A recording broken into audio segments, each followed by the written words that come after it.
Heavy লাগছে, সব দানা ছিটিয়েছে। দেখো বক, হেভি লাগছে, কত বক। এই দেখো ফাইনালি আজকের দিন চলে এসছে। আমরা যাচ্ছি হচ্ছে রামের মন্দিরে পুজোতে।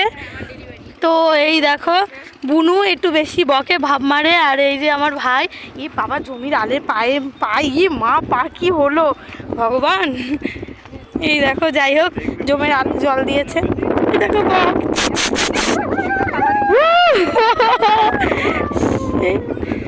হেভি লাগছে ভাই দেখতে। হ্যাঁ, কি সুন্দর উঠছে দেখো। তো আমি ভাবলাম আজকে একটু পুজো দেব, মানে এটাই আমার উদ্দেশ্য। সবাই বলছে যে আমি নাকি খিচুড়ি খেতে যাচ্ছি, দেখো তো কেমন লাগে। বলছি পুজো দেবো, নিরামিষ খেয়েই রয়েছি, এরকম আমিষ কিছু খাইনি, সকালবেলা শুধু চা খেয়েছি। যাই হোক, তো দেখি দিতে পারি কি না, সব কিছু নিয়ে নিয়েছি।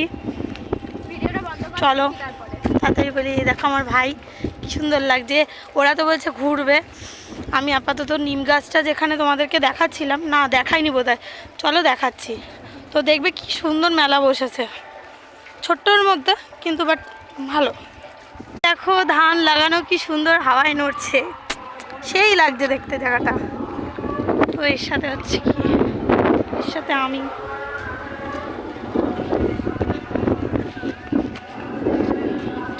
আওয়াজ পাচ্ছ কিছু?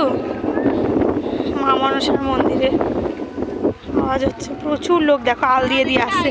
জানে টোটো করে আসলে পরে ভাড়া বেশি নেয়, তো সেই জন্য অনেকে আল দিয়ে দিয়ে হেঁটে আসছে। আর আমরা যেহেতু হাঁটতে আসি, আমাদের কোনো কী জোরে পড়লাম গাইজ, আর কি বলবো, হাতটা গেছে, জ্বলে যাচ্ছে হাত দিয়ে, ঠাসা হয়ে আমি পড়ে গেলাম তোমাদেরকে দেখাতে দেখাতে কি অবস্থা। ওই যে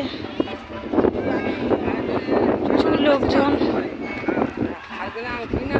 লোকের লোকারণ্য, কত লোক দেখো, খালি গিজগিজ করছে লোক মন্দির চত্বরে।